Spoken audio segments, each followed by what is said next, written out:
No, el avivamiento personal es esto, cuando Dios te aviva a ti mismo, ¿no? Pero luego el avivamiento a nivel ciudad o país es cuando Dios en su soberanía sopla, viene, empieza a despertar a la iglesia.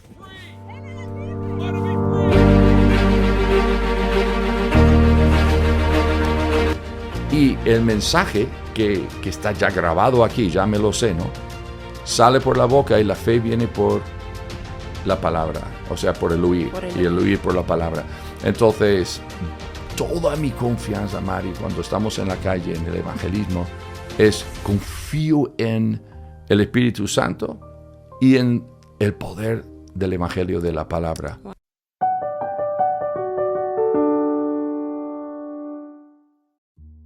Hola mis queridos amigos, bienvenidos al podcast Cines, un canal de avivamiento, un proyecto que nació directamente del corazón de Dios. Hoy tenemos nuestra primera grabación en España. Para los que no sabéis, tenemos contenidos grabados en Portugal y hoy tenemos el estreno aquí en Madrid. Y para empezar, Dios nos ha bendecido con la presencia de un gran evangelista misionero que ha sido la persona por detrás del proyecto On the Red Box, un proyecto de evangelismo que nació en octubre de 2002 y que tiene su oficina en Puerta del Sol, donde albergan talleres de evangelismo, formación de evangelismo, oración y intercesión. Entonces tenemos aquí con vosotros evangelista Jacob Bock. Muchas gracias por haber aceptado estar aquí con nosotros. Qué privilegio estar aquí en la primera entrevista en España. Wow. Y hablando de temas que nos encantan. Otra vez más. Y me gustaría saber algo. Yo sé que es un poco difícil cómo explicarlo de forma sencilla, pero ¿por qué la caja roja? ¿Por qué la caja roja? Sí, bueno, la gran tarea que tenemos como cristiano, ¿no? Es negociar hasta que Él venga, oír y predicar el Evangelio. Entonces, uno se plantea, como yo soy evangelista, uno se plantea cómo voy a llegar a la gente. Uh-huh. Porque tenemos iglesias, pero son pocas, y la gente de la calle no va a ir a la iglesia. Entonces digo, tengo que ir a la calle. Entonces la caja roja nació ahí, como has dicho, ¿no? En 2002, cuando un hombre, o sea, un joven, me hizo la pregunta. Con dos preguntas nació la caja roja. La primera pregunta era, Jacob, tú eres evangelista. Yo soy joven, pero no sé cómo evangelizar. ¿Me puedes enseñar? Y cuando escuché la canción, la pregunta, digo, alguien que quiere aprender a evangelizar, a compartir el evangelio, esto es la mano de Dios, ¿no? Entonces, y digo, sí, claro, ¿dónde vives? Y dice, la Puerta del Sol. Así que quedamos un miércoles, vamos a la Puerta del Sol a las 9 de la noche, tenía unos postales evangelísticos, y empezamos a repartir postales y folletos y hablar con la gente. Y esa noche hablamos con 13, o sea, con personas de 13 países distintos. Wow. Y él dice, ¿podemos venir la semana que viene y puedo traer un amigo? Entonces, con dos preguntas, enséñame a evangelizar y podemos hacerlo cada semana. Nació el ministerio de la caja roja. Y una caja roja es porque yo soy estudiante de grandes evangelistas del pasado. Que tenemos a John Wesley, a George Whitefield, tenemos a D.L. Moody, tenemos el Ejército de Salvación con William Booth, Guillermo Booth. O sea, todos los grandes evangelistas ejercían ministerio de evangelismo en la calle. Wow. Y como en aquella época, hace siglos, no había megafonía, ellos se subían encima de algo para ser vistos y escuchados, wow, oídos, ¿no?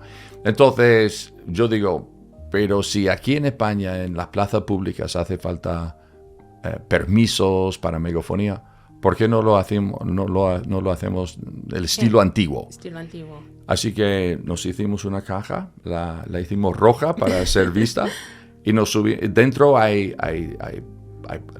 tratados evangelísticos, Biblias, objetos. Nos subimos encima y proclamamos el Evangelio. Y curiosamente, curiosamente, la gente escucha. Wow. La gente escucha. Porque es algo diferente y eso es algo que caracteriza mucho tu ministerio, que es la creatividad. Porque a veces nosotros cristianos queremos resultados diferentes empleando los mismos métodos. O sea, hay que añadir creatividad porque todo, absolutamente todo en la naturaleza habla de Dios. Entonces podemos hablar de Dios con todo que está en la naturaleza. Bien dicho. Tú eres cajarrojera, ¿eh?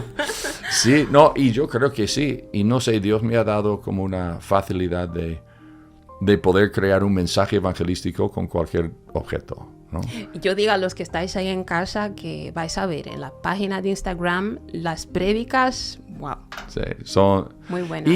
Y Mari, una cosa que creo que la gente tiene que entender es que no todo el mundo se va a subir encima de una caja, no todo el mundo va a predicar como yo, pero no es la metodología que hace llegar el mensaje al corazón de la gente. Es el mensaje. Entonces, si cualquier creyente, con los talentos que tengan, evangeliza y comparte el evangelio, pero el evangelio de verdad, Dios se compromete a bendecir, a ungir, a dar autoridad al mensaje. Wow. Y el mensaje que está ya grabado aquí, ya me lo sé, ¿no? Sale por la boca y la fe viene por la palabra, o sea, por el oír, y el oír por la palabra.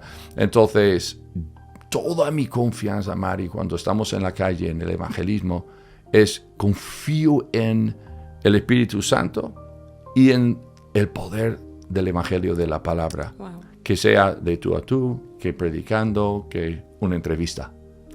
Sí, el poder estar en el mensaje. ¿Y cuándo has descubierto este llamado del evangelismo? Porque está entre los dones ministeriales, ¿no? Sí. Déjame hacer, Mari, una distinción entre evangelista y evangelizador. Wow. Sí, porque es súper peligroso que la gente te diga, eso, no tengo el don de evangelismo. Ay, cuidado. Sí, porque Dios dijo que todos tenemos la obligación de hablar de Jesús. Hombre, si eres siervo, si eres cristiano, si has nacido de nuevo, entonces la tarea de la Gran Comisión, ¿no? es ir y compartir el evangelio. Ahora, ¿cómo lo quieres hacer? Como tú quieras. Pero dentro del cuerpo de Cristo hay distintos ministerios, llamados, ¿no? Sí. Oficios. Quizás un 5% será evangelista. Pero luego hay pastores, hay maestros, hay profetas y hay apóstoles. El evangelista tiene una función, y lo dice en el capítulo 4 de Efesios. El evangelista no solo evangeliza, sino perfecciona a los santos para la obra de. Entonces, mi labor, mucho de mi tiempo está dedicado al entrenamiento a la iglesia, a cómo compartir el evangelio con eficacia. No son evangelistas, son evangelizadores. Si no eres evangelista, entonces eres evangelizador. Y entonces, sí, hay algunos que son evangelistas y se dedican la vida a predicar, evangelizar y enseñar a los demás a hacer lo mismo. O sea, capacitar a los demás, Ahí está. Y en esa pregunta podríamos hablar un poco del tema del avivamiento, que también está conectado con uno de los objetivos del evangelismo. Pero es un tema que a muchas personas trae un poco de confusión y me gustaría que usted, con la experiencia que tiene, que nos diga qué es el avivamiento de la Iglesia de Cristo y qué podemos esperar, qué expectativas podemos tener del avivamiento. Avivamiento, una buena palabra, ¿no? Sí. Creo que tienes razón. Me gusta más revival. Revival, sí. Y tenemos dentro de un año, en junio del 2025, vamos a concluir un tour de España que hemos hecho visitando las 52 provincias. Y lo vamos a celebrar, si Dios quiere, en Puerta del Sol con una súper gran campaña. Wow. ¿En octubre? No, en junio. Segundo fin de semana de junio de 2025. Y si lo estás viendo en el podcast, escuchando el podcast en 2030, perdona, te lo has perdido, ¿no? Pero, y se llama Aviva España. Aviva España. Este es el lema, Aviva España. Entonces el avivamiento para mí es un tema súper importante. Si una persona, un trasfondo, si una persona llega a experimentar un avivamiento en su país, en su iglesia, que se puede considerar una persona muy afortunada. No todo el mundo en su vida puede experimentar y vivir un avivamiento a nivel iglesia, ciudad o país, ¿no? Uh-huh. Yo pude experimentar uno en el año 97 del siglo pasado, 1997. Estuve 2 semanas en un avivamiento muy significativo en Florida. Ahora, ¿qué es el avivamiento? Pues mi padre, él tenía una enfermedad de pulmón, de corazón. Dios le había salvado del alcoholismo. Ya estaba listo para morir. Y le pusieron, porque él se puso, el médico le puso una pulsera que ponía DNR, Do Not Resuscitate. No reavivar. Entonces, si él empieza a hacer, tener un ataque, que me voy, los médicos dicen, no avivar. Entonces, le dejamos morir, ¿no? Parece bruto, pero hay personas que dicen que estoy listo. ¿Qué es el avivamiento? Nosotros no llevamos esa pulsera de no avivar o reavivar. Avivamiento es avivar lo que antes estaba vivo. Entonces, si tú antes que te conviertes, estás viviendo en santidad, que empiezas a hablar a tus amigos de Cristo, aunque no sabes hacerlo, ¿no? Pero tienes mucho fuego, el primer amor, que vas a la iglesia, estás leyendo la Biblia, estás adorando, estás buscando el Espíritu Santo. O sea, estás súper avivado. Pasan los años y te apagas. Y entra la tibieza espiritual. Y dice, oye, ¿con cuánta gente has hablado de Cristo en esta semana? Dice, esta semana nada. ¿Y este mes? Tampoco. Y en este año, no sé, quizás necesita avivamiento. El Espíritu Santo necesita avivar la obra de evangelismo en esta persona. O sea, reforzar el motivo por detrás de lo que estaba haciendo. Reforzar el motivo y una vez ya tener la motivación, es como una fogata que tiene un poco de fuego, es echar leña.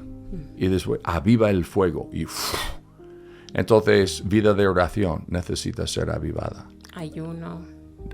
Vida de ayuno necesita ser avivada. ¿Por qué? Porque no lo hacemos. O algunos no lo hacen, ¿no? Y nuestra vida de intercesión necesita ser avivada. Nuestra vida de santidad.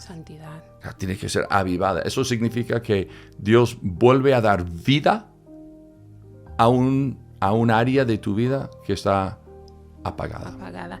Y que no es avivamiento. Lo que no es avivamiento. Pues no es avivamiento, es que vamos a hacer un servicio, un culto especial, evangelístico. Dice, hoy esta noche tenemos avivamiento en tal sitio. No, el avivamiento personal es esto, cuando Dios te aviva a ti mismo, ¿no? Pero luego el avivamiento a nivel ciudad o país es cuando Dios en su soberanía sopla, viene, empieza a despertar a la iglesia. Avivamiento, los signos para mí en España, los signos para mí para un avivamiento es cuando la iglesia empiece empieza a evangelizar. Bueno, voy a rebobinar. Sí. Bueno, evangelizar, orar, ayunar. O sea, esto para mí son signos de avivamiento, porque estas son las áreas más apagadas. En 1904, en Gales, hubo un mega avivamiento en el sur de Gales, que se extendió en 6 meses por todo Gales, 200,000 personas convertidas. Wow. Cruzó el Atlántico, llegó a Estados Unidos. El Pentecostés fue reavivado allí. ¿Qué pasó? En 1900 2003, un año antes, había una convención y todo el mundo estaba pidiendo a Dios avivamiento. Wow. Señor, avívanos, avívanos. O sea, tiene que partir de un deseo del corazón y que sea un deseo con verdad, con intencionalidad. Sí, porque Dios es el que... Si Dios quiere avivar a un país, Él va a poner el deseo en su gente. Entonces, si tengo el deseo y tú tienes el deseo, y el fulano tiene un deseo, digo, uy, Dios quiere hacer algo, ¿no? Porque eso nace del Espíritu. Pero un año antes de ese derramamiento del Espíritu Santo, estaban en una convención, el Kensington Convention, y estaban pidiendo avivamiento, y salió una palabra profética. Está todo escrito, y lo puedes leer, y es demasiado. Y Dios dijo, por medio de un profeta, dice, yo quiero enviar avivamiento, pero no lo voy a hacer hasta que la iglesia vuelva a predicar Calvario, vuelva a predicar la cruz de Cristo y empezar a cantar canciones acerca de la cruz de Cristo. Porque cuando el Espíritu Santo a nivel nacional se derrama, la gente se va a convertir. ¿A qué iglesias van a ir? ¿A iglesias que no predican la cruz? Entonces, Él quería que la iglesia volviera a predicar y estudiar la cruz, el mensaje de la cruz. Así que este año todo el mundo empezó a predicar la cruz, canciones de la cruz. El año siguiente Dios envió su Espíritu Santo y fue un avivamiento muy fuerte. Entonces hay avivamiento personal y hay un avivamiento a nivel iglesia, puede ser, y también puede haber un avivamiento a nivel ciudad y también nacional. Pero esto es mucho de la soberanía de Dios, lo que Él quiera, ¿no? Pero tenemos que estar preparados. ¿Y cuáles son las manifestaciones del avivamiento, los efectos directos? Sí, el Espíritu Santo, cuando Él se derrama, hay muchas manifestaciones, ¿no? Pero estamos hablando ya más de manifestaciones físicas, ¿no? Hay que tener evidencias, ¿no? Sí, hay evidencias pero para mí las evidencias más notables es hambre de Dios. Wow. La iglesia empieza a compartir el evangelio con todo el mundo. Esto es avivamiento. Wow. Veo vidas de santidad, hay un arrepentimiento genuino. En un avivamiento, si no hay arrepentimiento genuinos y que están predicando la cruz y la gente empieza a vivir en santidad, no es un avivamiento genuino. No. O sea que Dios quiere avivar a su iglesia a ser conformado a su imagen y semejanza. Y que el evangelio se extienda. Esta es la voluntad de Dios. Entonces Dios suele avivar con estos fines. Entonces si veo la gente viviendo en santidad, arrepentimiento genuino, cortando con el pecado, orando, intercesión, evangelismo, ayuno, digo, wow. Otro signo sería, ahora, para que alguien se convierta en España, wow, un español que se convierte en España, porque cada vez que compartimos el evangelio son como eslabones. Sí, y era algo que yo quería preguntar también, que nada contra los católicos, pero yo creo que el hecho de que la Iglesia Católica tiene una tradición en España, ¿no? En Europa, eso crea o ha creado una resistencia al evangelio. Oh, mucho, ¿no? mucho. ¿Usted cree que está relacionado, por ejemplo, a la Iglesia Católica? No, ha hecho... tenemos que decir las cosas como son. Pero sí, la religión establecida ha hecho mucho daño. Te doy un ejemplo. Hace 2 días estuvimos en Oropesa, que es un pueblo de Toledo. Y conversamos con una persona, ¿no?, que tendrá sus 50 años. Y empezamos a evangelizar. Le regalé un cómic que he escrito, una postada. Oye, ¿tú piensas mucho en Dios? Dice, ¿qué va? Dios no existe. Digo, ¿qué me estás diciendo, que no crees en la iglesia o que no crees en Dios? No, es que no creo en la iglesia. No creo en la iglesia ni en locura. Es que ha hecho mucho daño y bla. Y ya empezó a como desahogarse del rechazo que tiene contra la iglesia. y la religión y los peores en este mundo son de esta. Él ni es católico, pero hablaba de mal de ellos y digo, lo siento Dios, ¿no? Que la iglesia ha sido establecida para ser luz y sal y ayudar a la gente. Sin embargo, ha dejado mal ejemplo, ¿no? Entonces, muchos en España, por lo menos, han rechazado el pensar en Dios Sí. por lo que ha hecho la iglesia, ¿no? Y hay menos resistencia, por ejemplo, en otra realidad que conoces bien, que es la de Estados Unidos. ¿Es diferente? ¿La gente es más receptiva allí?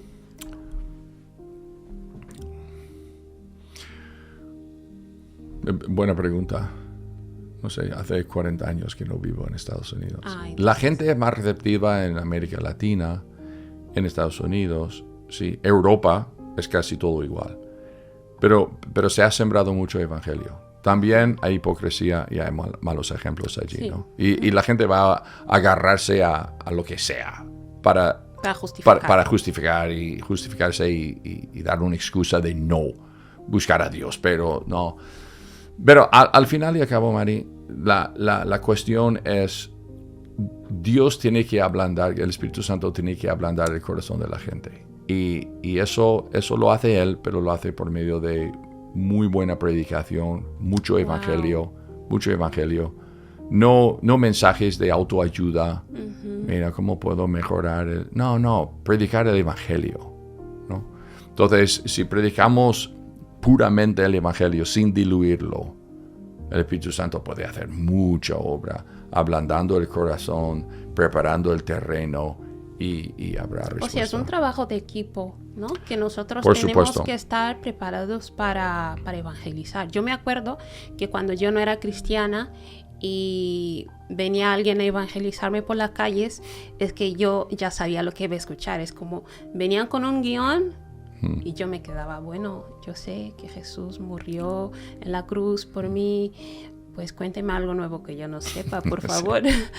Y es lo que yo estaba diciendo anteriormente, desear obtener resultados, pero haciendo lo mismo siempre. Yeah. Y entonces, ¿qué opinas sobre esta cuestión que muchas veces nosotros no nos preparamos para abordar esas personas que quizás han sido heridas por la religión y necesitan un abordaje de más amor o más comprensión, ¿no? Sí, y yo creo que sí tenemos que ser sensibles a los que han sido dañados, porque es real. Sí, es real, mucha gente que no tiene buenos ejemplos. No, entonces le pregunté a este hombre, digo, ¿no conoces a nadie que viva el evangelio? Y él no es que nadie. Digo, estamos en un pueblo de, digo, qué pena, ¿no? Entonces, sí. Entonces, la pregunta es que si, ¿cómo hacemos, no? Y que si nos tenemos que preparar también. Sí. Yo creo que es un trabajo de equipo. Sí, es un trabajo de equipo, porque somos un equipo. Por ejemplo, yo no canto y hay muchas cosas que no hago. Yo hago 3 cosas bien y intento hacerlo con excelencia, porque es lo que Dios me ha dado, y intento hacerlo con todo mi corazón, alma, mente y fuerzas, pero hay 1000 cosas que no hago, pero el cuerpo sí. Entonces, yo no tengo que tener una vida equilibrada en el ministerio porque trabajo en equipo. Trabajo con el cuerpo de Cristo. Cada uno haciendo lo que Dios le ha llamado a hacer.